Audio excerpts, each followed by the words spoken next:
మీ అందరికీ కూడా ప్రభువైన యేసుక్రీస్తు వారి పేరున వందనాలు. చిన్న ప్రార్థన చేసుకుందామండి. మమ్మల్ని మిక్కిలిగా ప్రేమించిన మా ప్రియ పరలోకపు తండ్రి, మీ ఘనమైన శ్రేష్టమైన నామమును బట్టి మీకు వందనాలు స్తోత్రాలు నాయన తండ్రి. మా అపరాధముల నిమిత్తము తండ్రి, మా దోషముల నిమిత్తము నీ ప్రియ కుమారుడైనటువంటి అయ్యా యేసుక్రీస్తు వారిని ఈ లోకానికి పంపించి తండ్రి, మా కొరకు శిలువ మీద బలియాగము చేసి తండ్రి, మా పాపములకు ప్రాయశ్చిత్తము చేసి తండ్రి దేవా, మమ్మల్ని పాపమనే కాడి నుండి మమ్మల్ని లేవనెత్తి తండ్రి అయ్యా బానిసత్వంలోని మమ్మల్ని విడిపించి తండ్రి దేవా, మీరు మమ్మల్ని రక్షించి కాపాడిన విధానాన్ని బట్టి మీకు స్తోత్రాలు నాయన తండ్రి. అయ్యా తండ్రి దేవా, ఇదిగో దినమందు కొద్ది మాటలు తండ్రి దేవా మేము మాట్లాడుకొని చూడగా తండ్రి అయ్యా మీరే తండ్రి జ్ఞానమైనటువంటి హృదయాన్ని మాకు దయచేసి, అయ్యా వివేకము కలిగినటువంటి హృదయాన్ని మాకు దయచేసి తండ్రి, వినగల చెవిని దయచేసి తండ్రి, మీరు మాత్రమే మాతో మాట్లాడతారని కోరుకుంటూ మీ కుమారుడు మా రక్షకుడు అయిన శిలువనాథుడైన యేసుక్రీస్తు వారి ఉన్నత నామంలో ప్రార్థన అడిగి వేడుకొనిచున్నాము తండ్రి, ఆమేన్. క్రీస్తునందు ప్రియమైన దేవుని వర్లారా, మరి ఈ దినమందు గుడ్ ఫ్రైడేగా మనం చెప్పుకుంటూ ఉంటాం. గుడ్ ఫ్రైడే అంటే మంచి శుక్రవారము. ఎందుకు మంచి శుక్రవారంగా పిలువబడుతుంది? ఎందుకు మంచి శుక్రవారంగా పిలువబడుతుంది? ఎన్నో శుక్రవారాలు వస్తూ ఉన్నాయి కదా, కేవలం ఈ దినమందు మాత్రమే ఎందుకు మంచి శుక్రవారంగా పిలువబడుతుంది అంటే, ప్రియమైన దేవుని వర్లారా, పాపమనే బానిసత్వములో నుండి మనం విడిపింపబడినటువంటి దినం ఇదే. ఇంకా మనం చెప్పాలి అంటే మనందరికీ లోకములో ఉన్నటువంటి ప్రతి మనిషికి కూడా ఈ దినమందు ఏం జరిగిందంటే శుభం జరిగింది. అందుకనే దీన్ని శుభ శుక్రవారం అంటాం. ఏం జరిగిందని మనందరికీ శుభం జరిగింది అంటే రక్షణ దొరికింది ఈరోజు. అందుకనే దేవుడంట లోకమును ఎంతో ప్రేమించాడంట. ప్రేమించి ఏం చేశాడంటే తన అద్వితీయ కుమారుడైనటువంటి యేసుక్రీస్తు వారిని మన కోసం శిలువ మానుపై బలి ఇచ్చాడంట. అందుకనే ఈరోజు శుభ శుక్రవారం. మన పాపమనే బానిసత్వము నుండి మనం విడుదల పొందాం అంటే మనకి స్వాతంత్రం వచ్చింది. అంతకు మునుపు మన పాపమనే కాడి కింద మనం ఉన్నాం. కనుక ప్రియమైన దేవుని వర్లారా, ఈ దినము చాలా చక్కటి దినము. అయితే ఎవరైనా సమాజంలో శుక్రవారం చనిపోతే ఏమంటారండి? అయిష్టంగా భావిస్తూ ఉంటారు, అంతే కదా. అయ్యో శుక్రవారం రోజు పోయాడేంటి, శుక్రవారం రోజు పోయిందేంటి అని చెప్పుకుంటూ ఉంటారు. అయిష్టంగా చెప్పుకుంటూ ఉంటారు. ఏంటి ఈరోజు చనిపోయాడు అని చెప్పుకుంటూ ఉంటారు. కానీ శుక్రవారపు దినమందు యేసుక్రీస్తు వారు చనిపోయినప్పటికీ కూడా అయిష్టంగా కాకుండా ప్రియమైన దేవుని వర్లారా, ఒక మంచి శుక్రవారంగా, ఒక శుభ శుక్రవారంగా మనమే కాదండి అనేక మంది చెప్పుకుంటున్నారు. ఎంతమందో చెప్పమంటారా? అసలు ఈ ప్రపంచంలో ఒకవేళ ఎన్ని దేశాలు ఉన్నాయో నాకు తెలియదు, కానీ సుమారు 250 దేశాలకు పైగా ఈ శుభ శుక్రవారాన్ని ఆచరిస్తున్నారు. ప్రియమైన దేవుని వాళ్ళారా, ఈ శుభ శుక్రవారాన్ని ఒక పండగగా ఆచరిస్తున్నారు. ఇంకా చెప్పాలి అంటే యేసుక్రీస్తు వారి యొక్క పుట్టుక వండరే, జననం వండరే, ఆయన జీవితము వండరే, ఆయన మరణము కూడా వండరే. ఆయన పుట్టినరోజు కూడా క్రిస్మస్ అనేది అనుకుంటూ ఉంటాం కదా. క్రిస్మస్ 25 క్రీస్తు పుట్టుక అని చాలామంది చెప్పుకుంటూ ఉంటాం కదా. ఆ దినమందు కూడా ప్రపంచవ్యాప్తంగా పండుగ జరుపుకుంటున్నారు. ఆయన జీవితాన్ని ఎంతోమంది మాదిరికరంగా చెప్పుకుంటున్నారు. అంటే ఆయన పుట్టుక జన్మలోని వండర్ ఉంది, అద్భుతం ఉంది. ఆయన జీవితంలోనే అద్భుతం ఉంది. ఆయన మరణములో కూడా అద్భుతం ఉంది. ఎందుకు ఇంత అద్భుతము అని మనం చెప్పుకుంటున్నామంటే ప్రియమైన దేవుని వాళ్ళారా, ఆయన నిరపరాధి అని సర్టిఫికేట్ పొంది శిలువ మీద చనిపోయాడు. ఏమండి, శిలువ మీద ఎలాంటి వారిని సిలువేస్తారో తెలుసా? దొంగల్ని, వ్యభిచారుల్ని, తప్పిదాలు చేసినటువంటి వారిని, నేరస్తుల్ని శిలువ మీద చంపుతారు. కానీ యేసుక్రీస్తు వారి యొక్క మరణం ఎందుకు అద్భుతమని నేను చెప్తున్నానంటే, యేసుక్రీస్తు వారంట 4 కోర్టుల్లో కూడా 4 జడ్జీల దగ్గర కూడా ఆయన నిరపరాధి అని సర్టిఫికేట్ పొంది శిలువ మీద చనిపోవడానికి సిద్ధంగా ఉన్నాడు. అంటే ఎంత అద్భుతమో చూడండి, ఎంత అద్భుతమో. కనుక ఈ శుభ శుక్రవారాన్ని గురించి, అసలు జరిగింది ఏంటి అన్న దాని గురించి మనం ఆ శిలువ చెంతకు వెళ్ళి చూడగలిగితే మనకు అర్థమవుతుంది, అంతే కదండి. ఏదైనా ఒకటి ఏదో సందర్భం బయట జరిగిందండి, మనం 4 గోడల మధ్య ఉంటుంది ఏమిటో మనకు తెలియదు. అందుకని ఏం చేస్తాం, మనం పరుగున వెళ్ళి అక్కడికి వెళ్ళి చూస్తాం. ఇప్పుడు కూడా అసలు యేసుక్రీస్తు వారు సిలువలో ఉన్నప్పుడు ఏం జరిగింది, అసలు ఎందుకు శుభ శుక్రవారంగా ఇది పిలువబడుతుంది, మంచి శుక్రవారంగా ప్రపంచమంతా ప్రపంచవ్యాప్తంగా అందరూ కూడా ఒక చక్కటి పర్వదినంగా ఎందుకు ఆచరిస్తున్నారు అన్న దాని గురించి మనం తెలుసుకోగలిగితే, ఆయన సిలువ దగ్గరికి మనం వెళ్ళగలిగితే మనకి చాలా చక్కగా అర్థమవుతుంది. దానికన్నా ముందు పౌలు గారు చెప్పినటువంటి మాటను మీరు చూడగలిగితే, ఎఫెసీయులకు రాసినటువంటి పత్రిక 5వ అధ్యాయము, ఎఫెసీయులకు రాసినటువంటి పత్రిక 5వ అధ్యాయము 2వ వచనములో ఉన్నటువంటి మాటను మీరు చూడగలిగితే ఏమని రాయబడింది అంటే, క్రీస్తు మిమ్మును ప్రేమించి పరిమళ వాసనగా ఉండుటకు మన కొరకు తన్ను తానే దేవునికి అర్పణముగాను బలిగాను అప్పగించుకొనెను. ఏమని రాయబడిందండి? క్రీస్తు అంట మనల్ని ప్రేమించాడు కాబట్టే ప్రాణం పెట్టడానికి వచ్చాడు. యేసుక్రీస్తు వారు మనల్ని ప్రేమించాడు కనుకనే ప్రాణం పెట్టడానికి వచ్చాడు. తన్ను తాను అప్పగించుకున్నాడంట. సిలువ మాను మీద తన ప్రాణాన్ని బలిచ్చాడంట. ఎందుకు ఇచ్చాడు అంటే మనల్ని ప్రేమించాడు కనుక. ఈరోజు మనం క్రీస్తుని ప్రేమిస్తున్నామని చెప్పి చిన్న చిన్న చెక్క చిలువలు మోస్తూ ఇదిగో బయట ఊరేగుతూ ఉంటారు ప్రియమైన దేవుని వాళ్ళారా. కానీ మనకున్న ప్రేమ, క్రీస్తుకున్నటువంటి ప్రేమ ఎంత వ్యత్యాసం కలిగిందో బైబిల్ గ్రంథంలో మాత్రమే మనకు కనిపిస్తూ ఉంటుంది ప్రియమైన దేవుని వాళ్ళారా. అందుకనే సిలువ చెంతకు వెళ్దాం, సిలువలో జరిగినది ఏంటో మనం ఆలోచిద్దాం. ఎందుకంటే సమాజంలో ఈరోజు అందరూ కూడా యేసుక్రీస్తు వారు సిలువలో పలికినటువంటి 7 మాటల్ని ధ్యానిస్తూ ఉంటారు. ఆల్రెడీ మనం ఇంతకు ముందు ఒక్కొక్క మాటను గురించి మనము ఆలోచించాం కనుక కొన్ని మాటలు మనం ధ్యానించుకుందాం. లూకాసు వార్త 22వ అధ్యాయము 44వ వచనాన్ని మీరు చూడగలిగితే, 44వ వచనం అసలు సిలువకెక్కే ముందు ఏం జరిగింది ఆ ముందు నుంచి కూడా మనము కొద్ది మాటలు ధ్యానిద్దాం ప్రియమైన దేవుని వాళ్ళారా. మీ చేతిలో ఉన్నటువంటి బైబిల్ గ్రంథాన్ని తెరిచి లూకాసు వార్త, వైద్యుడైనటువంటి లూకా గారు రాసినటువంటి లూకాసు వార్త 22వ అధ్యాయము 44వ వచనాన్ని మీరు చూడగలిగితే ఏమని రాయబడిందంటే, ఆయన వేదన పడి మరింత ఆతురముగా ప్రార్థన చేయగా.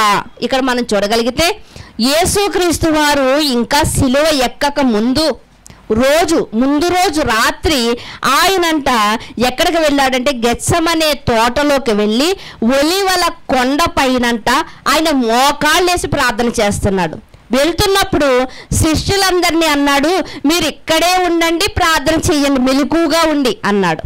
అందులో జబదయి కుమారులైనటువంటి 2 తీసుకుని మాత్రమే వెళ్ళాడు. కాస్త దూరం వెళ్ళిన తర్వాత వారిని కూడా ఏమంటున్నాడంటే, మీరు ఇక్కడే ఉండి మెలకుగా ఉండి ప్రార్థన చేయండి. నేను వెళ్ళి ప్రార్థన చేసుకుంటానని చెప్పి ఆయన ఏం చేస్తున్నారంటే, ఆయన వేదన పడంట, వేదనతో ప్రార్థన చేస్తున్నాడంట. రేపటి దినమందు సిలువెక్కాలి, ఇక కొద్ది సమయాల్లో వచ్చి నన్ను పట్టుకుంటారు అన్న సమయంలో ఆయన ప్రార్థన చేస్తూ వేదనతో ప్రార్థన చేస్తుంటేనంట, ఆయన ఆతురతో ప్రార్థన చేస్తుంటేనంట చెమటంట రక్త బిందువుల వలె మారింది.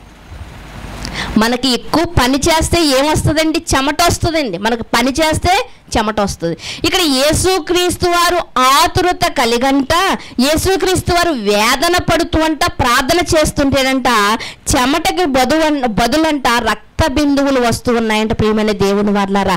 అంటే ఆయన ప్రార్థన ఎలాంటి సిచ్యువేషన్లో ఆయన ప్రార్థన చేస్తున్నాడు, ఎలాంటి మనసు కలిగి ఆయన ప్రార్థన చేస్తున్నాడు అన్న దాన్ని మనం చూడగలిగితే ప్రియమైన దేవుని వాళ్ళారా, ఆయన ఎంతో ఒత్తిడికి గురయ్యాడు అనమాట.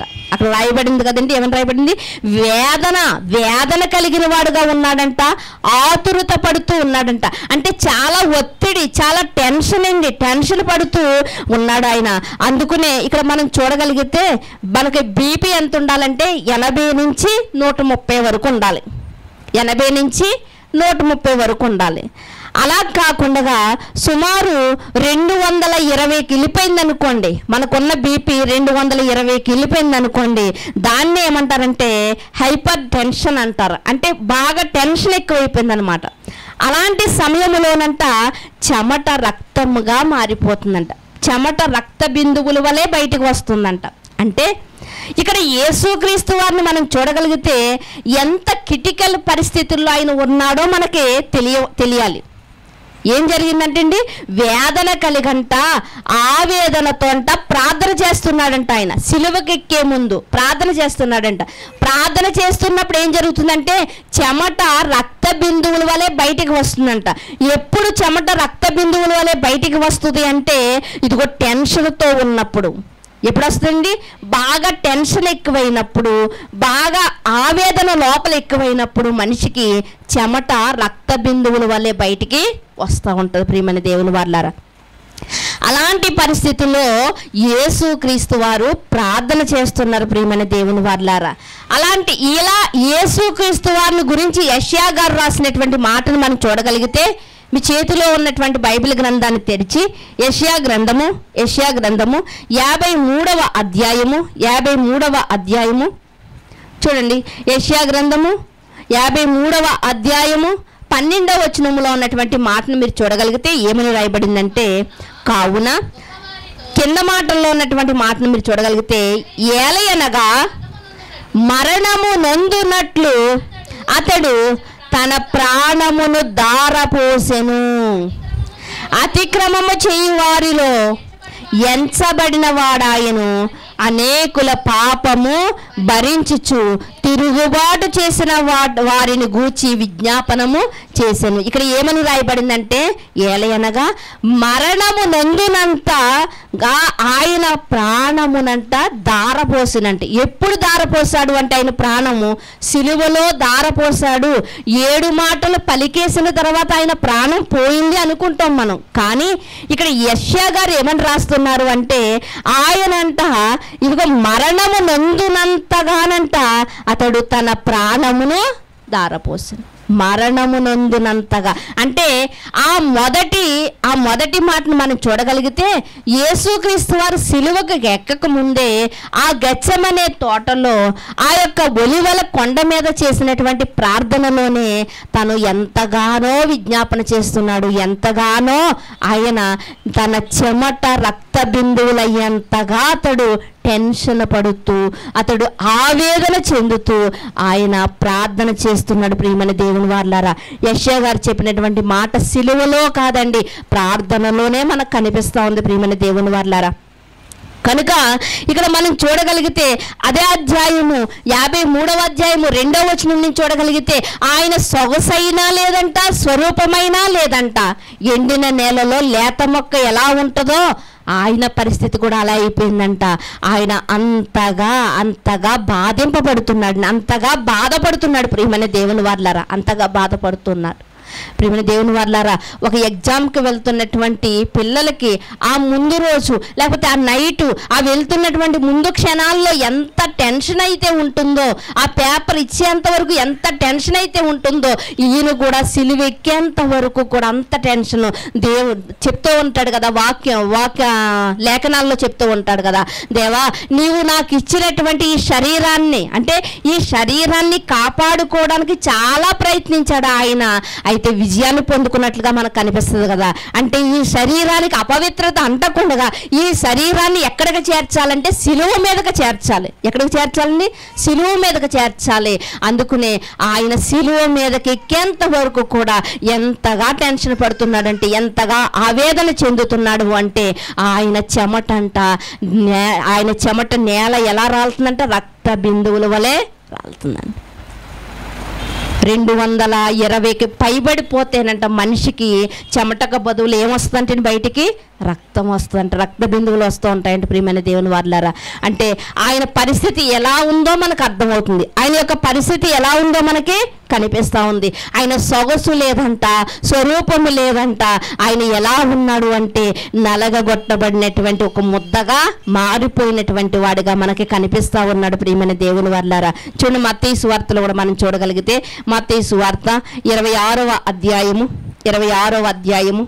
ఆయన యొక్క పరిస్థితి ఏంటి ఆ రోజు మనం చూడగలిగితే, 26వ అధ్యాయము 56వ వచనాన్ని చూడగలిగితే, మత్తయి సువార్త 26వ అధ్యాయము 56వ వచనం.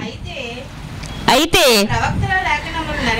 ప్రవక్తల లేఖనములు నెరవేరునట్లు ఇదంతయు జరిగినని చెప్పాను. అప్పుడు శిష్యులందరూ ఆయనని విడిచి పారిపోయిరి. ఇక్కడ మనం చూడగలిగితే అప్పటి వరకు ఆయనతో తిరిగినటువంటి వారే, అప్పటి వరకు ఆయన చేసిన అద్భుతాలను కళ్ళారా చూసినటువంటి వారే, అప్పటి వరకు ఆయన ఆహారం పంచుతుంటే తిన్నటువంటి వారే ఆయన శిష్యులు. ఏమంటే 70 మందిలో ఇదిగో 12 మందిగా మిగిలారండి. మీరు కూడా వెళ్ళిపోవాలనుకుంటున్నారా అంటే, అయ్యో మేము వెళ్ళం ప్రభువా, నువ్వెవరవో తెలుసా, నిత్య జీవపు మాటలు కలిగిన వాడువు, నిత్య జీవపు ఓట నువ్వే కదా, నిన్ను విడిచిపెట్టి మేమెక్కడికి వెళ్ళిపోతాం, మేము వెళ్ళం ప్రభు అని చెప్పినటువంటి వారే ఆ రోజు ఆ గెత్సెమనే తోటలో వాళ్ళు ఏం చేశారంటే ఎవరికి వారు వెళ్ళిపోయారండి. శిష్యులందరూ వెళ్ళిపోయారు, పొల్లి శిష్యులందరూ వెళ్ళిపోయారు. ఆయన రొమ్మున ఆనుకున్నటువంటి యోహానైనా ఉన్నాడా అంటే ఉన్నాడండి, అతడు కూడా లేడు. ప్రియమైన దేవుని వారలారా, నువ్వు ఎక్కడికైనా నీ కోసం చెరలోకైనా నేను వస్తాను అని చెప్పినటువంటి పేతురు గారు కూడా లేరు. ప్రియమైన దేవుని వారలారా, దీనిని బట్టి మనకి ఏమర్థం అవుతుంది అంటే, ఇదిగో మనుషులను నమ్ముట కంటే యెహోవాను ఆశ్రయించుట మేలు. ఇంకా చెప్పుకుంటే యేసుక్రీస్తు వారిని ఇదిగో తనతో తిరిగినటువంటి మరి యోధాని, ఈ శిష్యులైనటువంటి 12 మందిని యేసుక్రీస్తు వారు ఎంతగా నమ్మారు అంటే, ఆ నమ్మినటువంటి ఇస్కరియోతు యోధా ఏం చేశాడంటే యేసుక్రీస్తు వారినే అమ్మేశాడు. 30 వెండి రూకలకు అమ్మేసుకున్నాడు. ప్రియమైన దేవుని వారలారా, లేఖనం నెరవేరునట్లుగానే జరుగుతుంది, కానీ వారి యొక్క మనస్తత్వాలు ఎలా ఉన్నాయో మనకి ఇక్కడ కనిపిస్తా ఉన్నాయి. ప్రియమైన దేవుని వారలారా, అందరూ ఆయన విడిచిపెట్టి పారిపోయారంటే అండి, ఆయన రొమ్మున ఆనుకున్నటువంటి యోహాను గారు లేరు, నువ్వు ఎక్కడికి వెళ్ళినా నీతో పాటు నేను వస్తానని అభయం ఇచ్చినటువంటి పేతురు గారు లేరు, ఎవ్వరూ లేరు. ప్రియమైన దేవుని వారలారా, అందరూ ఆయన విడిచిపెట్టేసి వెళ్ళిపోయారు. ప్రియమైన దేవుని వారలారా, ఇక మనం చూడగలిగితే ప్రియమైన దేవుని వారలారా, 30 వెండి రూకలకి అమ్మి వేయబడ్డాడండి. ఒక సంతలో సరుకుల, ఒక అంగడిలో సరుకుల. ఒకనాడు యోసేపుని అన్నలు ఎలా అయితే అమ్మేశారో యేసుక్రీస్తు వారిని కూడా నమ్మినవాడే అమ్మేశాడు. ప్రియమైన దేవుని వారలారా, యూదా మరి ఎంతటి శాపాన్ని తెచ్చుకున్నాడో మన అందరికీ కనిపిస్తూ ఉంది. ప్రియమైన దేవుని వారలారా, ఈరోజు మన పరిస్థితి ఎలా ఉంది?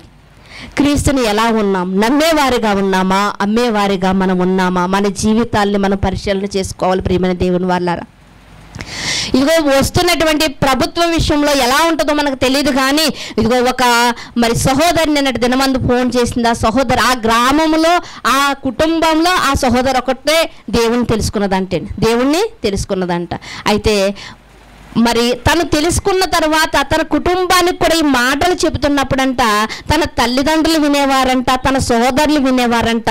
అయితే ఒకానొక రోజంట మరి తమ యొక్క గ్రామంలో ఉన్నటువంటి వాలంటరీ ఫోన్ చేసి, భవిష్యత్ కాలంలో మీరు క్రీస్తుని అంగీకరించి ఉంటే మీకు రేషన్ రాదు, మీకు వచ్చే ఈవులేమీ కూడా మీకు రావని చెప్పినప్పుడు ఈ కుమార్తె యొక్క తల్లంట భయపడంట అసలు వాక్యం వినడానికే దగ్గరికి రావట్లేదని ఆ సహోదరి ఎంతగానో మరి కన్నీళ్ళు పెట్టుకొని చెప్పడం జరిగింది. ప్రియమైన దేవుని వారలారా, మన పరిస్థితి ఎలా ఉంది? మనము కూడా అలాంటి సమయాల్లో మనము కూడా యేసుక్రీస్తు వారిని విడిచిపెట్టేవారుగా ఉన్నామా? మనము కూడా ఒక్కసారి మన జీవితాలను పరిశీలన చేసుకోవాలి. శిష్యులైతే క్రీస్తు వారిని అమ్మేసిన వాడు ఒక్కడు, వదిలిపెట్టేసిన వారు మరి మిగతా వాళ్ళని మనం చెప్పుకుంటున్నాం కదా, చదువుకుంటున్నాం కదా, చదువుకోవడానికి బాగానే ఉంది, చెప్పుకోవడానికి బాగానే ఉంది, కానీ అక్కడ మన జీవితాన్ని పెట్టి మనం చూసుకోగలిగితే ఎలా ఉంటుందో చూడండి. ఒక్కసారి మన జీవితాన్ని పెట్టి మనం చూడగలిగితే ఎలా ఉంటుందో ప్రియమైన దేవుని వారలారా. ఇక మనం చూడగలిగితే ప్రియమైన దేవుని వారలారా, మరి మత్తయి సువార్తలోని 26వ అధ్యాయంలోనే మరి 67, 68 వచనాలను మీరు చూడగలిగితే, అప్పుడు వారు ఆయన ముఖము మీద ఉమ్ము వేసి ఆయనను గుద్దిరి, కొందరు ఆయనను అరచేతులతో కొట్టి, క్రీస్తు నిన్ను కొట్టువాడు ఎవడో ప్రవచించుము అనిరి. ఇక్కడ మనం చూడగలిగితే అనేక మంది అంట ఎప్పుడైతే ఆ గెత్సెమనే తోటలో నుండి ఆయన తీసుకువెళ్తున్నారో, ఇదిగో ప్రేమించినటువంటి క్రీస్తుకే ఒక దొంగ ముద్దును పెట్టి ఇస్కరియోతు యోధా ఏం చెప్పాడంటే, ఇదిగో నేను ఎవరికైతే ముద్దు పెడతానో అతనే అని చెప్పాడు. కాబట్టి ఆ ముద్దు పెట్టి అతడు కూడా పక్కకు పోయాడు. ఎప్పుడైతే మరి బంట్రోతులు తీసుకువెళ్ళిపోయారో అక్కడ జరుగుతున్నటువంటి సిచ్యువేషన్ ఏంటి అంటే, ఇదిగో ఒకడు ఉమ్మి వేస్తున్నాడంట, ఒకడు చేతులతో కొడుతున్నాడంట, మరొకడు ఏమంటున్నాడంటే నిన్ను కొట్టినవాడు ఎవడో చెప్పు, కొట్టినవాడు ఎవడో చెప్పు. ఎక్కడో సముద్రములో ఒక చేప కడుపులో షెకేల్ ఉంటుందని చెప్పావు కదా నువ్వు ఒకనాడు. ఎక్కడో సముద్రంలో చేప కడుపులో షెకేల్ ఉంది, అది తెచ్చి ఇదిగో పన్ను కట్టమని చెప్పావు కదా. మరి ఈరోజు నిన్ను కొడుతున్నవాడు ఎవడో నువ్వు చెప్పవా క్రీస్తు అని అవహేళన చేస్తూ మాట్లాడుతున్నారు. చనిపోయిన లాజరు 4 రోజుల తర్వాత కూడా నువ్వు బ్రతికించావు కదా. మరి అలాంటప్పుడు నిన్ను కొడుతున్న వారెవరో నువ్వు చెప్పలేవా అని అడుగుతున్నారు. ప్రియమైన దేవుని వాళ్ళరా, ఆ రోజే కాదండి, ఈ రోజుకు కూడా చాలామంది యేసుక్రీస్తు వారిని హేళనపరిచేవారు చాలామంది ఉన్నారు. ఏంటి, క్రీస్తు ప్రపంచానికి శకపురుషుడు అంటున్నారు కదా, యుగ పురుషుడు అంటున్నారు కదా, కానీ యేసుక్రీస్తు సిలువలో 3 మేకుల్నే తీసుకోలేకపోయాడు, మీకేం చేస్తాడు అని అడుగుతున్నారు. యేసుక్రీస్తు సిలువలో 3 మేకుల్నే తీసుకోలేకపోయిన వాడు మీకేం చేస్తాడు అని ఈరోజు చాలామంది సమాజంలో ప్రశ్నించేవారు కూడా ఉన్నారు, అవహేళనగా మాట్లాడేవారు కూడా ఈరోజు ఉన్నారు. ఏమంటే సమాజంలో క్రీస్తు ప్రేమ రుచి చూడని వారి సంగతి వదిలేయండి, ఈరోజు క్రీస్తుని రుచి చూసి నమ్ముకున్న వారము కదా. మనం ఎలా ఉన్నాం ప్రియమైన దేవుని వారలారా? ఇదిగో ఆయన మన కోసం, మన పాపాల కోసం బలి అర్పణ చేసిన తర్వాత కూడా, మరలా మనల్ని శుద్ధులుగా చేసిన తర్వాత కూడా మరలా మన పాపం అనే మురికిని అంటించుకుంటున్నామా? మీరు ఇలా ఉండాలి నాయనా అని యేసుక్రీస్తు వారు పదే మనకు చెప్పినప్పటికీ ఆ మాటలు ప్రక్కన పెట్టి మన జీవితాలను మరలా మలినం చేసుకుంటున్నామా మనము? ఇదిగో ఈ మార్గము గుండానే మేము పరలోకానికి వస్తారని చెప్పినప్పటికీ మనం మార్గం తప్పినటువంటి చుక్కలను పోలి ఉన్నామో మనం ఎప్పటికప్పుడు పరిశీలన చేసుకోవాలి ప్రియమైన దేవుని వాళ్ళారా. ఎందుకంటే అపాయకరమైన పరిస్థితుల్లో మనం ఉన్నాం. దినములు చెడ్డవి, అపాయకరమైన పరిస్థితులు, అలాంటి పరిస్థితుల్లో మనం ఉంటున్నాం కనుక మనం చాలా జాగ్రత్త కలిగి మనము ఉండాలి ప్రియమైన దేవుని వల్లరా.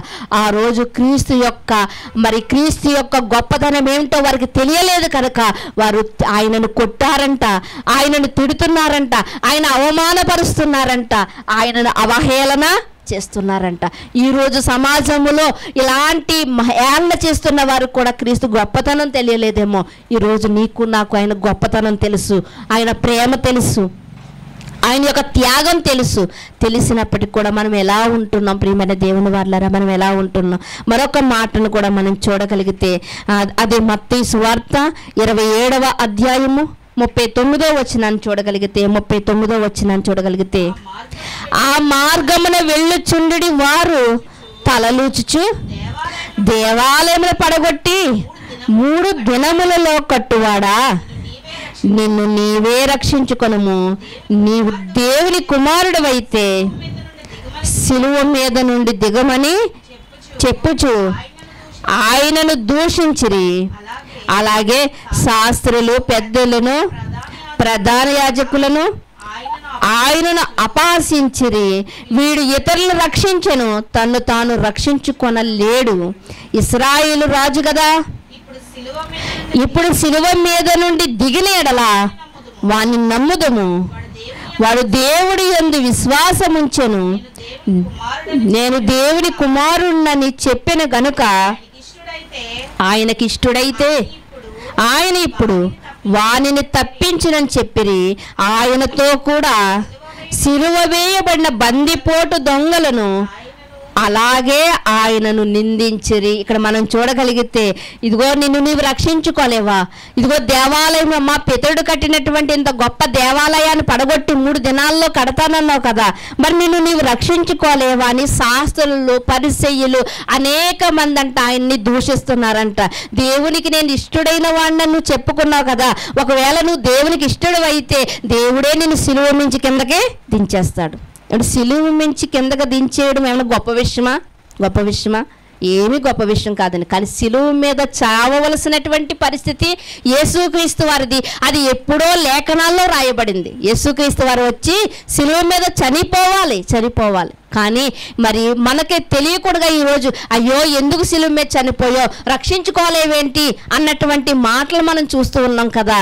కానీ ప్రియమైన దేవుని వల్ల అలా ఒకవేళ యేసుక్రీస్తు వారే సిలువ మించి దిగొస్తే యేసుక్రీస్తు వారు మరణం అవ్వకపోతే మనకేమి లేదండి, మనకి రక్షణ లేదు. ప్రియమైన దేవుని వల్లారా, ఈ శుక్రవారం శుభ శుక్రవారం అని మనం చెప్పుకోనవసరం లేదు. అన్ని శుక్రవారాల్లాగే ఈ శుక్రవారం కూడా యథావిధిగానే ఉండును. కానీ ఒక మంచి శుక్రవారంగా, ఒక శుభ శుక్రవారంగా ఇది ఎందుకు పిలువబడింది అంటే, ఇదిగో పాపపు బానిసత్వములో నుండి మనల్ని విడిపించినటువంటి దినము, మనల్ని రక్షించినటువంటి శుక్రవారం కనుక దీనికి ఇంత ప్రత్యేకత. ప్రియమైన దేవుని వారలారా, అయితే ఏదో పరిసయ్యులు, శాస్త్రులు, పెద్దలు, ఎవరో యాజకులు వీళ్ళందరూ అంటున్నారంటే అనుకోవచ్చు. కానీ కింద మాటలో మనం చూడగలిగితే ఆయనతో పాటు సిలువ వేయబడినటువంటి బంది పోటు దొంగలు కూడా ఏమంటున్నారంట, ఆయన్ని నిందిస్తున్నారంట.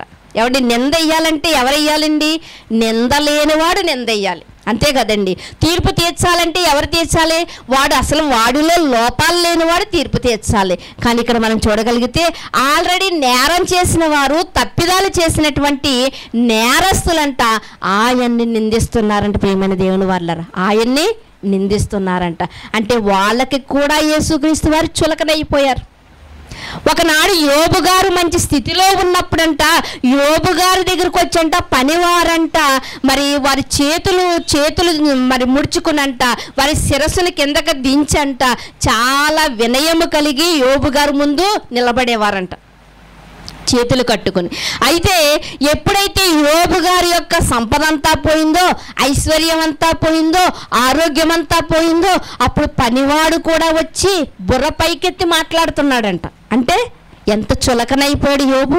ఇక్కడ కూడా నేరం చేసిన వారే, ఆల్రెడీ నేరస్తులైన వారే, సిలువ ఎక్కవలసిన వారు కూడా ఏం చేస్తున్నారంట, నిందిస్తున్నారంట యేసుక్రీస్తు వారిని. ప్రియమైన దేవుని వారలారా, అసలు క్రీస్తు వారిని అనడానికి ఎవరైనా సరిపోతారా అంటే, ఆయన చెప్పిన మాటల్లో నాలో నేరం ఉందని, నాలో పాపం ఉందని మీలో ఎవరు రుజువు చేయగలరు అంటే, ఆ రోజు నుంచి ఈ రోజు వరకు కూడా ఎవ్వరూ రుజువు చేయలేకపోతున్నారు. కాబట్టే తప్పుడు సాక్ష్యాలు వెతుకుతున్నారు. ఆ రోజు కూడా తప్పుడు సాక్ష్యాలు వెతికారు, ఈ రోజు కూడా వెతుకుతూ ఉన్నారు. ఎక్కడ సాక్ష్యాలు వెతికినప్పటికీ కూడా ఆ రోజు 4 కోర్టుల్లో తిరిగిన, 4 జడ్జీల దగ్గరికి వెళ్ళిన ఆయన పరిశుద్ధుడు, ఆయన నేరము చేయని వాడనే సర్టిఫికేట్ మాత్రమే పొందుకున్నాడు. ఆయన గొప్పదనం ఏమిటి అంటే, ఆయన నేరం చేయలేదు, అంటే పాపము చేయలేదు, ఆయన నిరపరాధి అని సర్టిఫికెట్ పొంది ఆయన మరి సిలువ మీదకి ఎక్కినట్లుగా మనకు కనిపిస్తూ ఉంటుంది. ప్రియమైన దేవుని వారలారా, 27వ అధ్యాయము 26వ వచనంలో కూడా ఉన్న మాటను మీరు చూడగలిగితే, అప్పుడు అతడు మత్తయి సువార్త 27వ అధ్యాయం 26వ వచనం. అప్పుడు అతడు వారు కోరినట్టు బరబ్బాను వారికి విడుదల చేసి యేసును కొరడాలతో కొట్టించి సిలువ వేయనప్పగించెను. ఇక్కడ మనం చూడగలిగితే ఏమండి, మంచి మాటలు మాట్లాడేవాడినంట ఊరుకు దూరంగానే పెడతారంట ప్రతి ఒక్కరు. అలాగే క్రీస్తు మహాజ్ఞానపు సంగతులను వివరించినప్పటికీ కూడా వారి హృదయాల్లోనికి అవి వెళ్ళలేదు కనుక, ఇదిగో ఇక్కడ పిలాతు గారు మిమ్మల్ని ఎవరిని మీకు విడుదల చేయమంటారని అడిగినప్పుడు, ఎవరిని విడుదల చేయమంటున్నారండి? మాకు యేసుక్రీస్తు వద్దు, ఈయన సిలువ వేయండి, ఈయన బ్రతుకుంటే చనిపోయిన వారిని బ్రతికిస్తాడు, ఈయన బ్రతుకుంటే ఇదిగో మూర్ఖుల యొక్క మనోనేత్రాలు వెలిగిస్తాడు. ఇలా ఆలోచించకుండా ఈయన వద్దు, మాకు బరబ్బాయే కావాలి. బరబ్బా వస్తే ఇదిగో మా ఇళ్లలో దొంగతనాలు చేస్తాడు, బరబ్బా వస్తే మా పిల్లల్ని చెరుస్తాడు, బరబ్బా వస్తే మమ్మల్ని హింసిస్తాడు, కాబట్టి బరబ్బాయే మాకు కావాలనుకుంటున్నా. అంటే చెడుని ఎంత బాగా ఆస్వాదిస్తున్నారు చూసారా ఆనాటి జనం. ఈరోజు మనము కూడా అట్టి రీతిగా ఉన్నామేమో, అందుకునే సులువుగా చిక్కులు పెట్టి పాపములో నుండి మనము తప్పించుకోలేకపోతున్నాం. ప్రియమైన దేవుని వారలారా, ఏం చేస్తున్నాడంట అక్కడ మనం చూడగలిగితే, కొరడాలతో కొట్టిస్తున్నాడంట. ఎలాంటి కొరడా ఉపయోగించేవారో ఆ రోజు మరి రోమీలు మనకు తెలుసు. ఏమండి, ఏ రాజ్యంలో మనం చూసిన చరిత్రలో చూసినా రోమీలు విధించే శిక్షలు చాలా దారుణంగా ఉండేవి. సిలువ కొయ్య మీద పెట్టి సిలువ కిందంట అగ్ని మండింప చేసేవారంట. బ్రతికొండగా సిలువ వేసినటువంటి వ్యక్తిని అట్టి రీతిగానే వదిలేసేవారంట. పక్షులు మరి గ్రద్దలు ఆ మాంసాన్ని తింటూ ఉంటే ఇదిగో ఆ బాధను తట్టుకోలేక ప్రాణం విడిచేవారంట. ఇలాంటి ఎన్నో వాళ్ళు చేస్తూ ఉండేవారు ప్రియమైన దేవుని వారలారా. అందుకునే రోమా చట్టం అంటే చాలా మందికి భయం కలుగుతూ ఉండేది ప్రియమైన దేవుని వారలారా.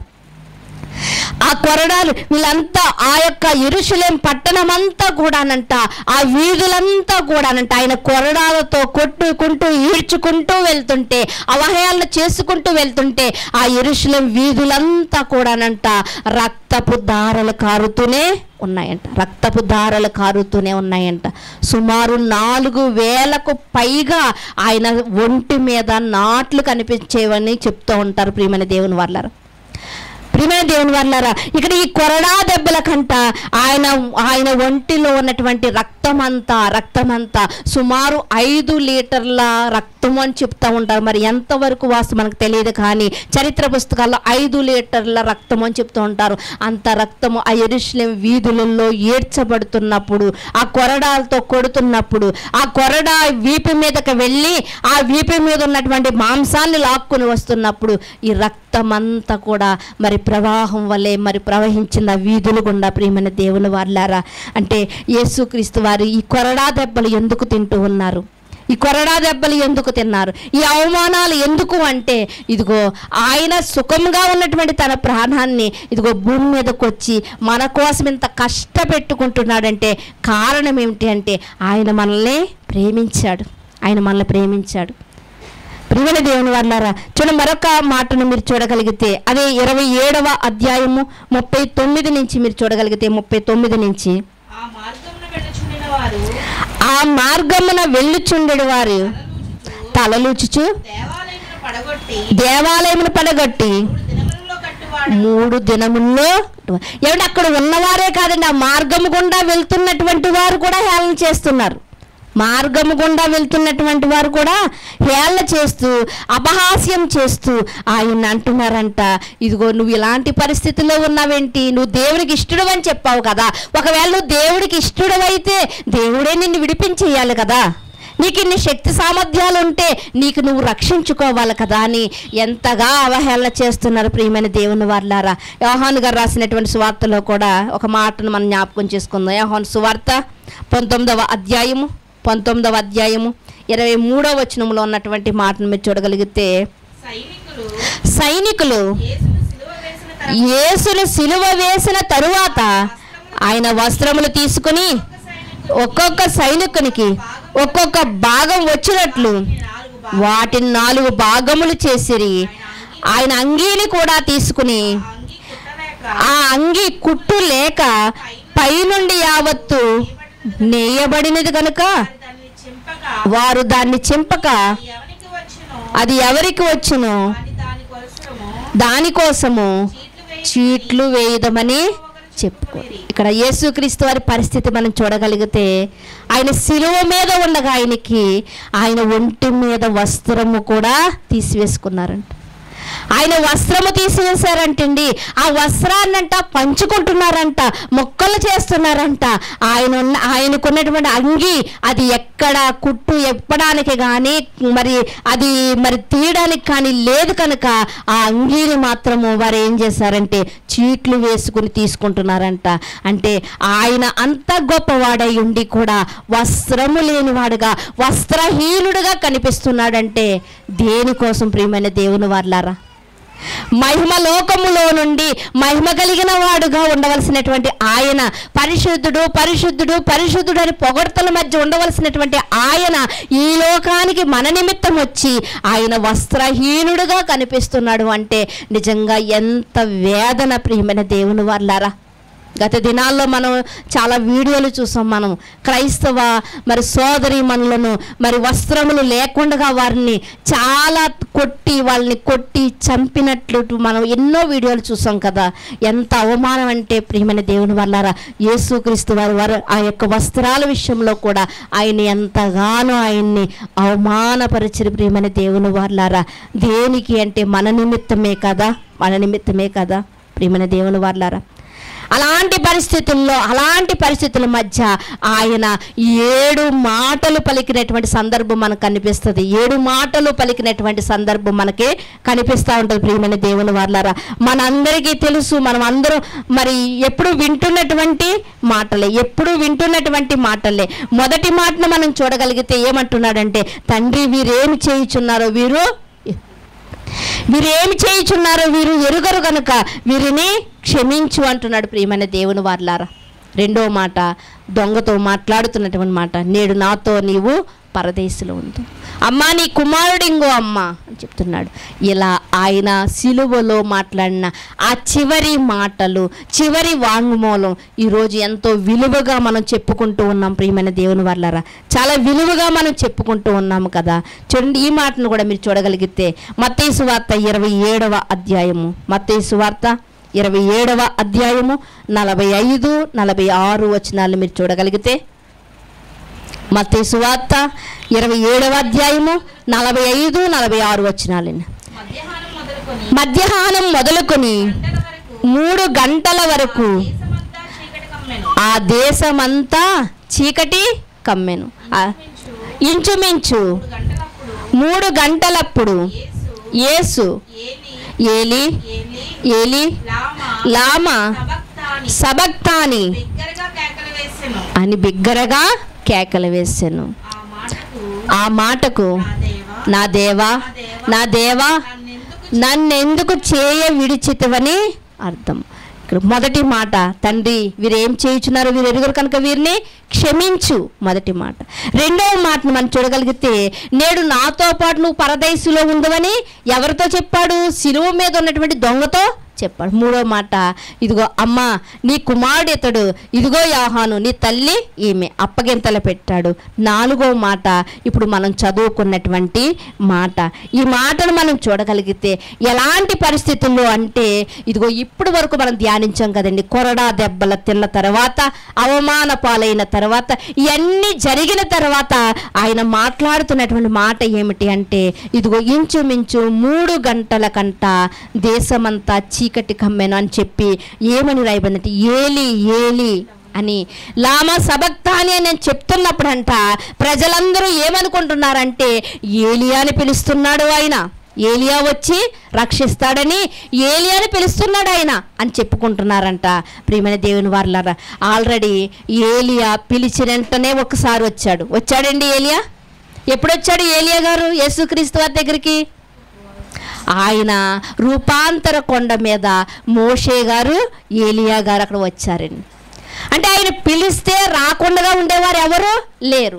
ఆయన పిలిస్తే గొప్ప సైన్యమే వస్తుందంట ఆయన కాపాడడానికి. కానీ ఆయన పిలవట్లేదు. ఎందుకో తెలుసా?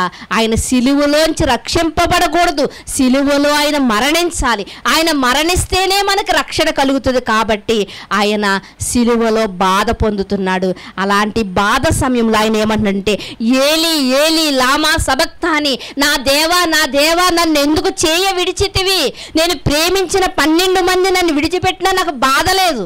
నా రొమ్మునే అనుకున్నటువంటి యోహాను నన్ను విడిచినా నాకు బాధ అనిపించలేదు.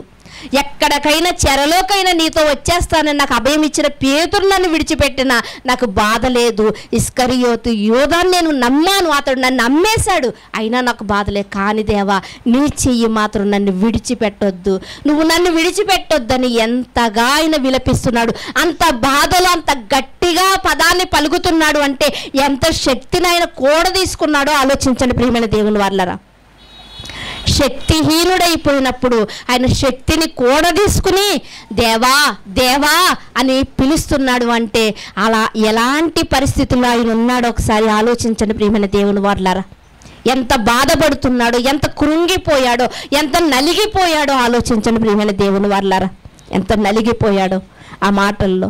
అందరూ విడిచిన ఆయనకు పెద్ద బాధ అనిపించలేదండి, అందరూ విడిచిన ఆయనకు పెద్ద బాధ అనిపించలేదు. కానీ ఎప్పుడైతే తండ్రి కొన్ని గంటలు చెయ్యి విడిచిపెట్టేశాడో యేసుక్రీస్తు వారు తట్టుకోలేకపోతున్నారు ప్రియమైన దేవుని వారలారా. నువ్వు నేను ఏకమై ఉన్నలాగున వీరు నేను ఏకమై ఉండాలని చెప్పినటువంటి యేసుక్రీస్తు తండ్రి చెయ్యి విడిచిపెట్టేసరికి తట్టుకోలేకపోతున్నాడు. ఏమండి, ఆయన కొన్ని గంటలకే తండ్రి విడిచిపెట్టాడని తట్టుకోలేకపోతున్నాడు. కానీ మనం ఎన్నిసార్లు మనం విడిచిపెట్టేస్తామండి తండ్రి చేతిని, ఎన్ని వారాలు మనం మానేస్తామండి, ఎన్ని రోజులు మనం ప్రార్థించడం మానేస్తామండి, ఎన్నిసార్లు దేవుని మాటలు వినిపిస్తున్నప్పటికీ కూడా ఆ మాటలకి చెవి యొగ్గకుండా మనం ఉన్నాం చూడండి. కానీ క్రీస్తుకున్న భయం మనకుందా? కొన్ని గంటలు మాత్రమే చెయ్యి విడిచిపెట్టాడండి తండ్రి. ఆ చెయ్యి విడిచిపెడితేనే కానీ ఆయనకి విజయం లేదు, ఆయనకి విజయం లేదు. ఆ చెయ్యి విడిచిపెడితేనే అండి, ఆ చెయ్యి విడిచిపెడితేనే మనందరికీ కూడా ఇదిగో రక్షణ. ప్రియమైన దేవుని వల్ల ఆ చెయ్యి విడిచిపెడితేనే అండి ఆయన మరణంలోనికి వెళ్తాడు. అందుకునే తండ్రి చెయ్యి విడిచిపెట్టాడు. కానీ ఆ ఎడబాటును తట్టుకోలేకపోతున్నాడండి యేసుక్రీస్తు. కొన్ని గంటల ఎడబాటుని తట్టుకోలేకపోతున్నాడు. మనం బాగా మన ఇళ్ళలో చిన్న పిల్లలు బాగా తిరుగుతున్నప్పుడు వాళ్ళ ఊరికి వెళ్ళిపోయారు అనుకోండి, మనకి కొన్ని దినాలు ఏదోలా ఉంటుంది. ఎందుకంటే పిల్లలు అనేవారు ఎక్కువ మన కాళ్ళలో మన చేతుల మధ్య తిరుగుతూ ఉంటారు, బాగా అలవాటు అయిపోతూ ఉంటారు. మనం ఎక్కువ మాట్లాడుతూ ఉంటాం ప్రతి క్షణం కూడా వాళ్ళతోని. కాబట్టి వాళ్ళు లేకపోయేసరికి మనకి ఏదో పోగొట్టుకున్నట్లుగా అనిపిస్తూ ఉంటుంది.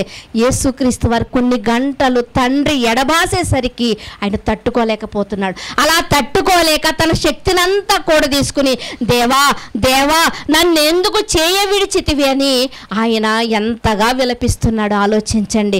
ఈ మాటను బట్టి కొద్ది గంటలకి ఆయన ఎంత విలపిస్తున్నాడంటే, నేను ఎన్నిసార్లు దేవునికి దూరం అయిపోయాను, ఎన్నిసార్లు ఆయన సన్నిధికి దూరం అయిపోయాను, ఎన్నిసార్లు ఆయన మాటలకు దూరం అయిపోయాను, ఎన్నిసార్లు నేను ఆయనకు దూరంగా బ్రతుకుతూ ఆయన హెచ్చరిస్తున్నా సరే దూరంగానే ఉంటూ వచ్చాను.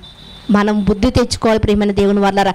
ఎందుకంటే బైబిల్ గ్రంథంలో ప్రతి మాట మనకు పాఠాన్ని నేర్పించేదే. పాఠం ఎందుకు నేర్చుకుంటామండి? మన జీవితాలు బాగు చేసుకోవడానికే కదా ప్రియమైన దేవుని వల్లరా. కనుక ఈ ఒక్క మాటలోని మనం ఆలోచన చేయగలిగితే తండ్రి యొక్క ఎడబాటును తట్టుకోలేని తనయుడు మనకు కనిపిస్తూ ఉన్నాడు. అదే దేవునికి తనయులుగా ఉన్నటువంటి మనము ఇలాంటి ఎడబాటు కలిగినప్పుడు మనలో ఏదైనా బాధ కలుగుతుందా? ఆదివారం మానేసి మరి ఫంక్షన్కి వెళ్తామండి, మనకి ఎప్పుడైనా నొప్పింపబడతా ఉంటుందా? అయ్యో ఇవాళ దేవుని సన్నిధిలో ఉండవలసిన దాన్ని నేను ఇక్కడికి వచ్చానేంటి? నొప్పింపబడుతుందా? నొప్పింపబడతం లేదు అంటే మనం అలవాటు పడిపోయాం ప్రియమైన దేవుని వారలారా, అలవాటు పడిపోయాం. కానీ క్రీస్తుకి అలా అలవాటు లేదండి. క్రీస్తు అంటున్నాడు, నా తండ్రి నాకు నేర్పిన మాటలు మాత్రమే మీకు చెబుతున్నాను, నా తండ్రి చిత్తాన్ని నెరవేర్చడానికి మాత్రమే వస్తున్నా. నా తండ్రి మనసు ఏంటో నా మనసు కూడా అదే. నా తండ్రి నేను ఏకమై ఉన్నాం, తండ్రిని మాకు చూపించు అంటున్నాడు ఒక శిష్యుడు. అంటే అయ్యో ఇన్నాళ్ళ నుంచి మీ కళ్ళ ముందు ఉన్నాను, నా తండ్రి ఎలా ఉంటాడో నా మాటలలో మీరు చూడలేదా? నా తండ్రి ఆలోచనలేటో నా ఆలోచనలు అవే. నా తండ్రి నేను ఏకమై ఉన్నాము, ఏకమై ఉన్నాం. ప్రియమైన దేవుని వల్లరా అంత ఐక్యత కలిగినటువంటి స్వభావం మనకు అనిపిస్తుంది. ఈరోజు మనము కూడా వాగ్దానం చేసాం కదా, మనము కూడా రక్షణ ద్వారా వాగ్దానం చేసుకున్నాం. దేవా ఇదిగో నీవు నేను ఏకమై ఉన్నాము, ఇక జీవించేది నేను కాదని మనం వాగ్దానం చేసాం కదా. కానీ ఎప్పుడు మనకి ఏకత్వం కనిపించింది? ఎప్పుడు భిన్నత్వమే కదా, ఎప్పుడు భిన్నత్వమే. ఇగో క్రీస్తు మాటలు ఈరోజు ప్రకటింపబడతాయి అంటే దానికి భిన్నంగానే మనం మరో చోటకు వెళ్ళిపోతూ ఉంటాం. మనలో ఎప్పుడు భిన్నత్వమే కనిపిస్తుంది ప్రియమైన దేవుని వారలారా. కానీ యేసుక్రీస్తు వారి సిలువలో మాటలు, ఈ మరణ వాంగ్మూలం, ఈ చివరి సందేశంలో ఉన్నటువంటి ఒక్కొక్క మాట కూడా మన జీవితాలని ఎంతో బాగుపరిచే మాటలు ప్రియమైన దేవుని వారలారా. అవహేళన మధ్య, అపహాస్యాల మధ్య ఉమ్మి వేస్తున్నప్పటికీ, కొరడాలతో కొట్టబడుతున్నప్పటికీ తన జీవితం అండి ఎండిన భూమిలో మొలిచిన లేత మొక్క ఎలా ఉంటుందో దాని పరిస్థితి. ఎండిన నేలలో లేత మొక్క మొలిచింది అనుకోండి, ఎలా ఉంటుందండి? కొంతసేపు అండి, తర్వాత దాని జీవితం ఎలా ఉంటుందో మనకు తెలుసు. యేసుక్రీస్తు వారి యొక్క జీవితము కూడా అలా అయిపోయింది ప్రియమైన దేవుని వారలారా, అలా అయిపోయింది.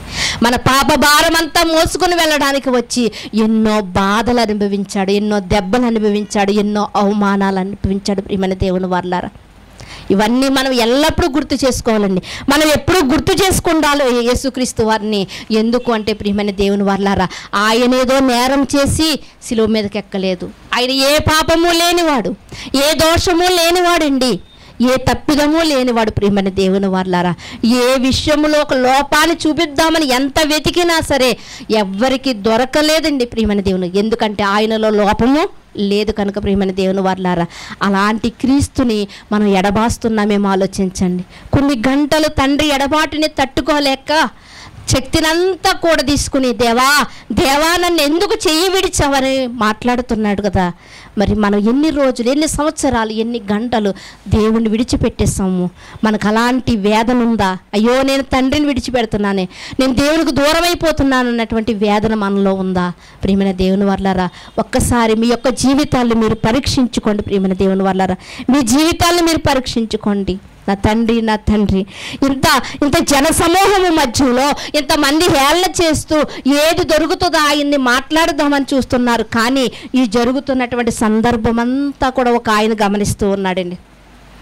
జరుగుతున్నటువంటి ఈ సిచ్యువేషన్ అంతా, ఈ జరుగుతున్నటువంటి ఈ పరిస్థితి అంతా కూడా ఒక ఆయన ఎవరంటే ఒక ఆయన గమనిస్తూ ఉన్నాడంట. ఆయన ఎవరో మనం చూడగలిగితే అదే మత్తయి సువార్త అదే 7వ అధ్యాయము 50వ వచనం నుంచి 54వ వచనం వరకు మీరు చూడగలిగితే, 50వ వచనం నుంచి మనం చూడగలిగితే,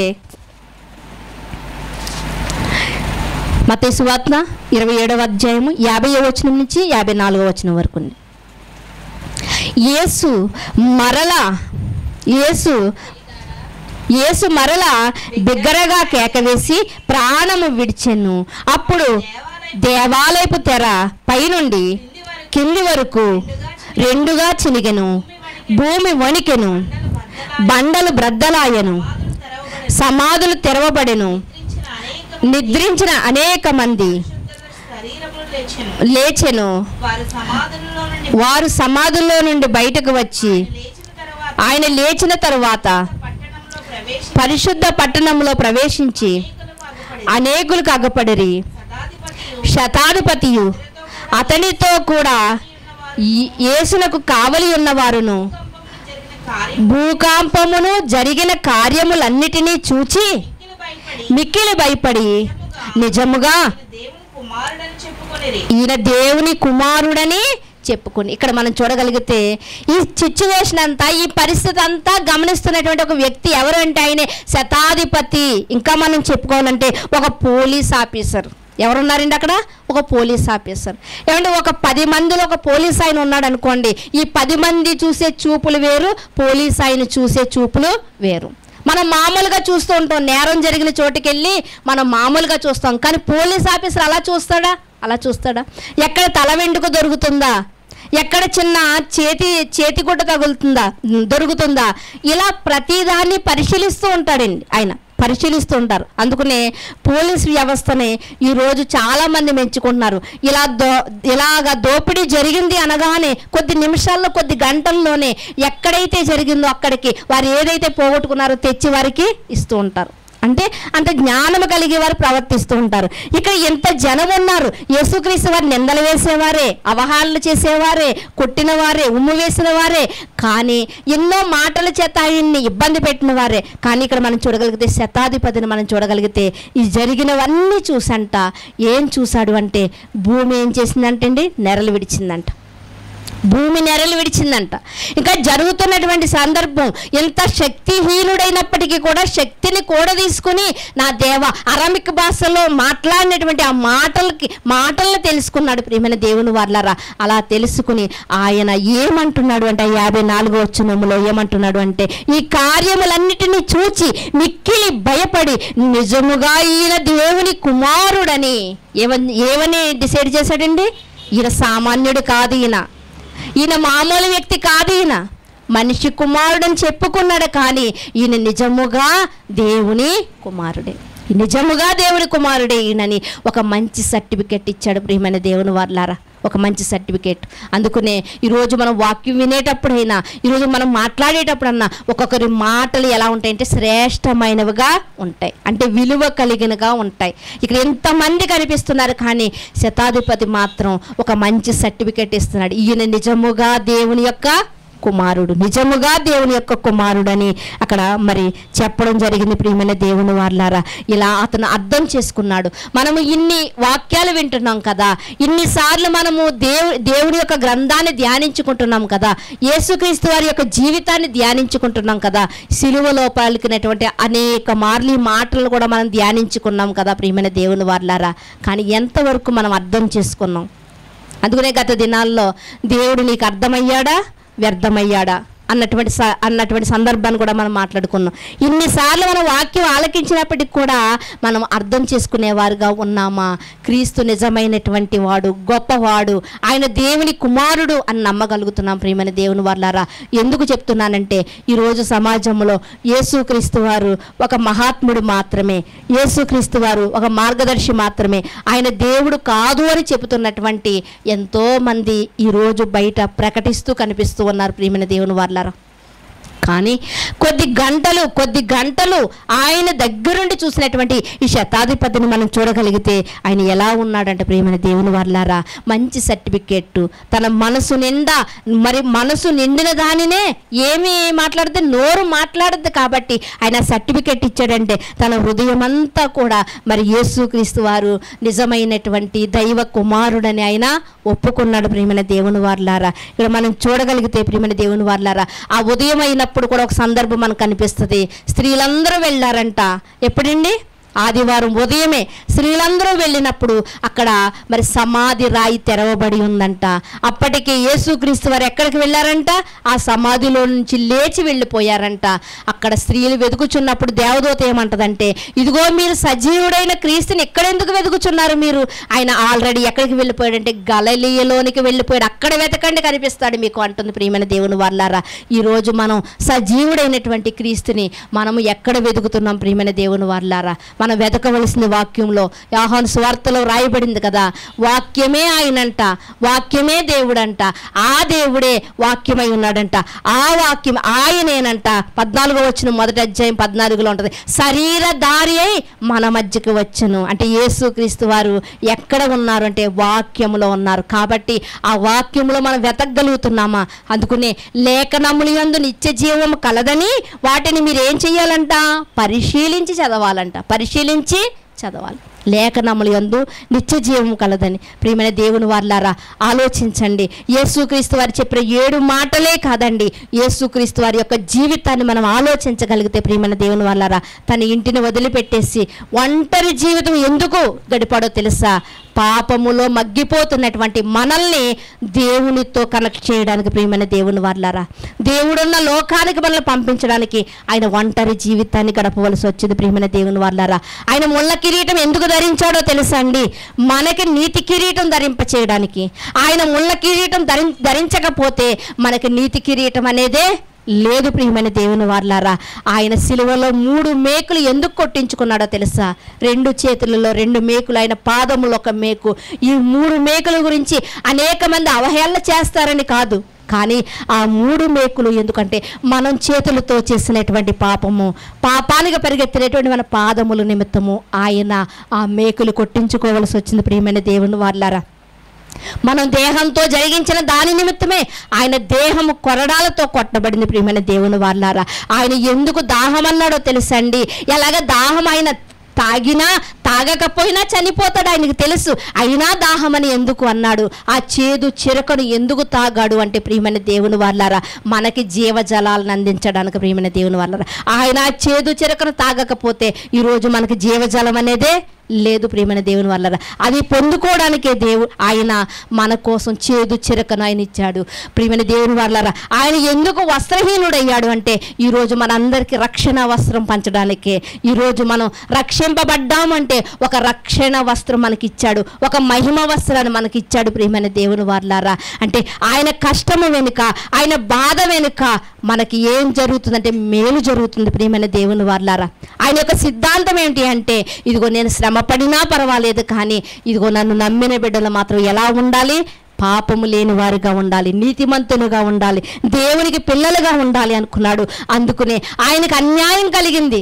మనల్ని న్యాయవంతులుగా నిలబెట్టడానికి ఆయనకు అన్యాయమే కలిగిందండి. కోర్టులో ఈయన నిర్దోషని చెప్పిన తర్వాత కూడా శిక్ష పడిందంటే ఆయనకి ఏం జరిగింది? అక్కడ అన్యాయం జరిగింది. ఎందుకు అంటే మనకు న్యాయం జరగడానికి ప్రియమైన దేవుని వల్లరా ఆయనకి ఆ కోర్టులో అలా జరగకపోతే, ఆ శిలువ మీద ఆయన చనిపోకపోతే మనకు న్యాయం జరిగేది కాదు. మనం ఎన్ని కోడలు అర్పించినా, ఎన్ని మేకలు బలిచ్చినా మన పాపం మాత్రం పోయేది కాదు ప్రియమైన దేవుని వాళ్ళగా. ఆయన పాపిగా ఎంచబడ్డాడు మన కోసమే, మనం పరిశుద్ధులుగా మారాలని. ఎందుకంటే మన పరలోకమందున్న తండ్రి ఎవరు అంటే పరిశుద్ధుడు. మనము కూడా పరిశుద్ధులుగా ఉండాలని ఆయన పాపి అయ్యాడంట ప్రియమైన దేవుని వాళ్ళారా. కనుక ఆయన అంగహీనుడయ్యాడంటే, ఆయన వస్త్రహీనుడయ్యాడంటే, ఆయన అవహేళన పాలయ్యాడంటే ఎందుకు అంటే మనం ఆధ్యాత్మికంగా మనము దేవుణ్ణి తెలుసుకుని దేవుడున్న లోకానికి చేరాలని ప్రియమైన దేవుని వాళ్ళారా. ఇలా మనం ఎన్నో చూడగలిగితే ఆయన బాధలన్నీ మనం చెప్పుకొని, ఈ రోజు చెప్పుకొని మనం రేపటి దినమందు మర్చిపోతామండి. మళ్ళీ ఎల్లుండి పండగే కదా మనకి. ఈస్టర్ అంటే పండగ. ఈరోజు మాత్రమే గుర్తు చేసుకుని బాధపడి మన కన్నులు కన్నీటి ఓటగాను, మన తల జలమయంగా చేసుకుని విజ్ఞాపన ప్రార్థన చేస్తాం. కానీ తర్వాత మామూలే అండి. కానీ ప్రియమైన దేవుని వల్లరా ఆ రోజు ఆయన వేదన, ఆయన బాధను తట్టుకోలేకంట, ఈ నీటి సూర్యుడు పడుతున్న బాధను తట్టుకోలేకంట సూర్యుడంట మరుగైపోయాడంటండి, చూడలేకపోయాడంట ఈ నీతి సూర్యుడు పడుతున్న బాధని. ప్రియమైన దేవుని వాళ్ళారా ఆయన పడుతున్న వేదనంట చూడలేకంట మరి భూమికి ప్రసవ వేదన కలిగిందంట. అందుకునే భూమి వణికిపోయిందంట, భూకంపం కలిగిందంట. ప్రకృతికి తెలుస్తుందండి, ప్రియసుతుడైనటువంటి యేసుక్రీస్తు వారు పడుతున్నటువంటి బాధ, వేదన ప్రకృతి గ్రహిస్తుంది. కానీ ఈరోజు ఆయన పిల్లలమైనటువంటి మనం గ్రహించలేకపోతున్నాం. ప్రియమైన దేవుని వాళ్ళారా సమాధిలో ఆయన బయటికి రావడానికి సమాధి వేయబడినటువంటి ఆ అడ్డుబండ ఆయనకు అడ్డు రాలేదండి. ఎందుకంటే తలుపులు మూయగా ఉండగానే ఆయన తలుపుల్లోంచే బయటికి వచ్చాడంట. శిష్యులందరూ గదిలో ఉన్నారంట, ఆయన గదులు మూసి ఉండగానే తలుపుల్లోంచి వచ్చాడంట మహిమ దేహంగా. సమాధిలోంచి కూడా బయటకు వచ్చాడు. అడ్డు వేయబడిన అడ్డుబండ ఆయనకు అడ్డు కాలేదు.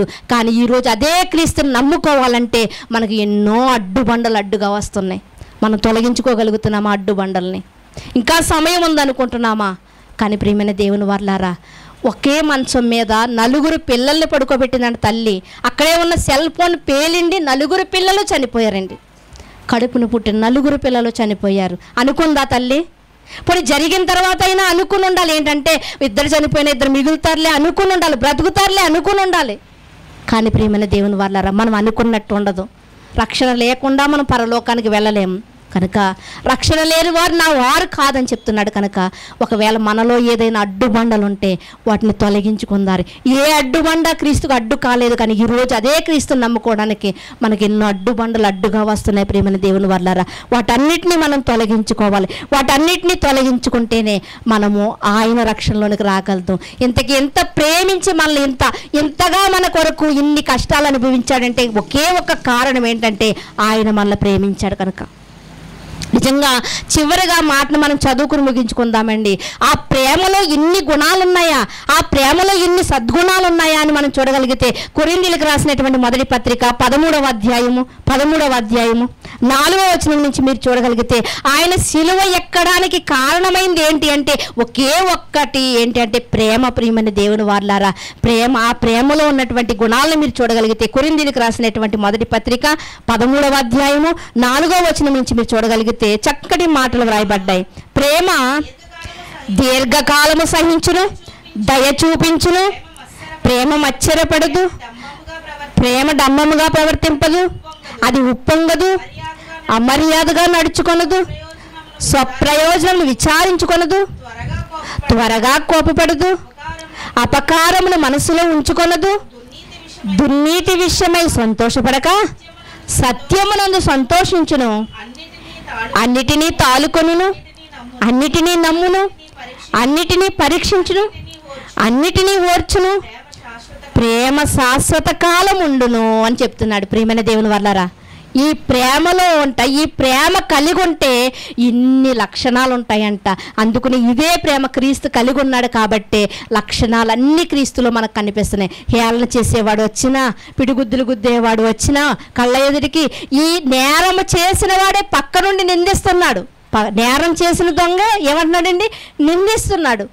ఇన్ని చేసినా కానీ ఆయన ఎలా తట్టుకున్నాడంటే కేవలం ఒకే ఒక ఆయుధం ఏంటంటే ప్రేమ. ప్రియమైన దేవుని వాళ్ళారా, ఈ ప్రేమ అంటే ఎలాంటిదంటండి? శాశ్వతమైనది, అమర్యాదగా నడవదంటండి ప్రేమ. అన్నిటినీ నిరీక్షిస్తుందంట, అన్నిటినీ పరీక్షిస్తుందంట ప్రేమ. ప్రియమైన దేవుని వాళ్ళారా, త్వరగా కోపపడదంట ప్రియమైన దేవుని వాళ్ళారా. అలాంటి ప్రేమ కలిగిన వాడుగా క్రీస్తు ఉన్నాడు కాబట్టే ఆ సిలువలో అన్ని బాధలను సహించాడు, అన్ని వేదలు సహించాడు. అన్నిటికన్నా ముఖ్యంగా యేసుక్రీస్తు వారు తండ్రి చెయ్యి విడిచిపెట్టినప్పుడు తట్టుకోలేకపోయాడు కాబట్టే దేవా దేవా నన్ను ఎందుకు చెయ్యి విడిచితివని ఆ 4వ మాటలో మనకు కనిపిస్తూ ఉంటుంది ప్రియమైన దేవుని వల్లరా. ఆ మొదటి మాటలో మనం చూడగలిగితే తండ్రి వీరు ఏం చేయించున్నారో వీరు ఎరుగరు కనుక వీరిని క్షమించు. గత 2 వారాలకు ముందే మాట్లాడుకున్నాం మనము. వీరు ఏం చేయించున్నారో వీరికి తెలియ క్షమించు. ఈ మాటను గుర్తు చేసుకున్నాడండి. పక్కన ఉన్నటువంటి దొంగ గుర్తు చేసుకుని ఏంటి ఇలాంటి పరిస్థితుల మధ్య వీళ్ళు క్షమించమంటున్నాడేంటి అని ఆయన గొప్పతనాన్ని హృదయపూర్వకంగా అంగీకరించాడు. కాబట్టే యేసు నీ రాజ్యముతో వచ్చినప్పుడు రెండో మాటలో ఉంటుంది. యేసు నీ రాజ్యములో వచ్చినప్పుడు అంటే యేసుక్రీస్తు వారికి రాజ్యం ఉందని, ఆ రాజ్యానికి ఆయన రాజని ఆ 2 మాటల్లో ఆయన ఒప్పుకున్నట్లుగా మనకు కనిపిస్తూ ఉంటుంది ప్రియమైన దేవుని వాళ్ళారా. 2వ మాటలో 3వ మాట అమ్మా ఇదిగో నీ కుమారుడు, 4వ మాట దేవా దేవా. ఇలా మనం బైబిల్ గ్రంథంలో ఆయన చెప్పినటువంటి ఈ యొక్క చివరి మాటలను మనం చూడగలిగితే ఎన్నో మనకి గుణపాఠాలుగా కనిపిస్తూ ఉంటాయి ప్రియమైన దేవుని వాళ్ళ. దప్పికొనిచున్నాను, ఎవడి తాగినా చనిపోతాడు, తాగకపోయినా చనిపోతాడు, కానీ మనకు జీవజలాలు ఇవ్వడానికి దప్పికొంటున్నాను. ఇలా సిలువలో ఉన్నటువంటి ప్రతి మాటే కాదండి, ఆయన జీవితమే మొట్టమొదటి చెప్పుకున్నాం కదా. ఆయన జననము వండర్, ఆయన జీవితము వండర్, ఆయన మరణము కూడా వండర్. ప్రియమైన దేవుని వల్ల ఆయన మరణించాడని చెప్పుకుంటున్నాం, కానీ పాపము నిమిత్తం మరణించి మరణపు ముళ్ళుని విడిచి ఆయన మరణాన్ని జయించిన వీరుడుగా ఈరోజు మనము ఆ యొక్క ప్రదేశంలో ఖాళీ సమాధిని చూసి మనం చెప్పగలుగుతాం ప్రియమైన దేవుని వాళ్ళారా. కనుక ఆయనకు ఉన్నటువంటి ఒకే ఒక లక్షణం ఏమిటి అంటే ప్రాముఖ్యమైనది ప్రేమ. అదే ప్రేమ కలిగి మనం ఉండమని చెప్పాడు. అదే ప్రేమ తత్వాన్ని గాంధీ తీసుకున్నాడు కాబట్టి మహాత్ముడయ్యాడు. ఆయన పిల్లలుగా మనము ఆ యొక్క నినాదాన్ని పాటించలేకపోతున్నాం ఈరోజు ప్రియమైన దేవుని వాళ్ళారా. కనుక ఆయన కష్టాన్ని, ఆయన బాధని, ఆయన పడినటువంటి ఆ యొక్క వేదనని మీరు గుర్తు చేసుకోండి. ఇదంతా ఆయన కోసం కాదు, మన కోసమే ప్రియమైన దేవుని వాళ్ళారా. ఇంత కష్టపడిన వాడి కోసం ఒక్కసారి థ్యాంక్స్ చెప్తే సరిపోదండి. జీవితకాలం అంతా మన పాపం పోయింది కనుక జీవితకాలమంతా కూడా మనము ఆయనకి కృతజ్ఞత కలిగి ఉండి ఆయన అడుగుజాడల్లో మనం నడవాలి. అలా నడుస్తారని కోరుకుంటే నా మాటలు ముగిస్తున్నాం. ప్రార్థన చేసుకుందామని. వాళ్ళు మిక్కిలిగా ప్రేమించిన మా ప్రియ పరలోకపు తండ్రి, మీ ఘనమైన శ్రేష్టమైన నామమును బట్టి మీకు వందనాలు నాయన తండ్రి. అయ్యా, మీ కుమారుని యొక్క జీవితాన్ని పరిశీలించగలిగితే తండ్రి ఎన్నో అమూల్యమైనటువంటి మాటలు మాకు కనిపిస్తున్నాయి. మా బ్రతుకులను దిద్దుకొనుటకు, మా జీవితాలు సరిదిద్దుకొనుటకు తండ్రి ఎన్నో విలువైనటువంటి మాటలు తండ్రి. మేము చేసిన పాపానికి, మేము చేసిన దోషాలకు తండ్రి అయ్యా మీ కుమారుడు తండ్రి ఎంతగానో సిలువ వేదన చెంది ఉన్నాడు తండ్రి. దానికి తోడు ఎన్నో అవమానాలు, నిందలు అనుభవించాడయ్యా. మీకు స్తోత్రాలు నాయన. ఈరోజు ఒక నింద పడితేనే తండ్రి ఆత్మహత్యలు చేసుకుంటున్నారు ఈ సమాజంలో. కానీ ఎన్నో నిందలయ్యా తండ్రి, అయినప్పటికీ వాటన్నిటిని ఓర్చుకున్నావు, తట్టుకున్నావు తండ్రి దేవా. ఇదిగో ఈరోజు మేము తండ్రి దేవా పాపము లేని వారుగా, నిర్దోషులుగా ఉండడానికి ఆ రోజు నువ్వు ఒక పాపిగా మార్చబడ్డావయ్యా తండ్రి. సొగసైనను స్వరూపమైనను లేదు నా తండ్రి దేవా తండ్రి. అయ్యా తండ్రి దేవా, అలాంటి నీ జీవితాన్ని మా కళ్ళ ముందు పెట్టుకుని తండ్రి మా జీవిత కాలమంతా కూడా తండ్రి దేవా అయ్యా తండ్రి అయ్యా నీ మాటలు ధ్యానించుకుంటూ తండ్రి దేవా అయ్యా నువ్వు చేసిన మేళ్లను ధ్యానించుకుంటూ తండ్రి దేవా మా యొక్క ఈ ప్రయాణాన్ని మేము తండ్రి కొనసాగించడానికి సహాయం చేయండి దేవా తండ్రి. అయ్యా మేము బాటసారులము, యాత్రికులము తండ్రి దేవా. మేము చేరవలసిన గమ్యం ఏంటో మాకు తెలుసు తండ్రి. కనుక తండ్రి దేవా మాకు ఇచ్చిన ఆయుష్ కాలం సగం అయిపోయిందేమో తండ్రి. మిగిలిన ఆయుష్ కాలంలో అయినా తండ్రి దేవా అయ్యా తండ్రి మీ కొరకు బ్రతకడానికి తండ్రి దేవా, మా కొరకు మీరు అనుభవించిన కష్టానికి ప్రతిఫలంగా తండ్రి మేము తండ్రి దేవా తండ్రి అయ్యా మీ వాక్యాన్ని తండ్రి ధ్యానించుకుంటూ తండ్రి వాక్యము నిమిత్తము తండ్రి దేవా తండ్రి మేము ఆసక్తి కలిగిన వారుగా తండ్రి ఉండుటకు సహాయం చేయండి దేవా.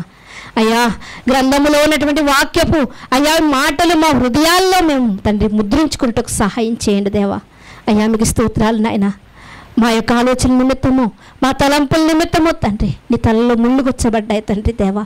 అయ్యా, ఏ పాపము ఎరుగని వాడవు తండ్రి దేవా, పరిశుద్ధుడు పావునుడు నా తండ్రి దేవా. కానీ మా నిమిత్తము నా తండ్రి దేవా అయ్యా పాపిగా మలచబడ్డావు తండ్రి. అయ్యా, మమ్మల్ని క్షమించండి. ఇంకా మీ సన్నిధిలోనికి మేము రాలేకపోతున్నామంటే, ఇంకా మీలోనికి తండ్రి రక్షణ పొందలేకపోతున్నామంటే, ఇంకా తండ్రి ఆత్మీయతను తెలుసుకోలేకపోతున్నామంటే తండ్రి, మాకన్నా తండ్రి దేవా తండ్రి అయ్యా దుర్బీజులు మరొకరు ఉండరు తండ్రి. అయ్యా దేవా, మీకు వందనాలు, మీకు స్తోత్రాలు నాయన. ఏ అడ్డుబండలు వేసి అపవాది మీకు దూరంగా మమ్మల్ని చేస్తుందో తండ్రి, ఆ అడ్డుబండలను తొలగించుకునే తండ్రి దేవా అయ్యా, మీరున్న లోకానికి చేరువ కావటానికి మీరే మాకు సహాయం చేస్తారని కోరుకుంటూ తండ్రి, ఇప్పటి వరకు మీరు మాతో మాట్లాడిన మాటలను బట్టి మీకు వందనాలు నాయన.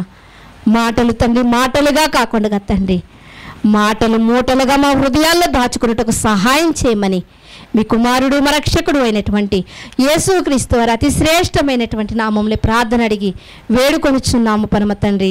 ఆమేన్. శ్రద్ధగా ఉన్న మీ అందరికీ ప్రభుపేట వందనాలండి.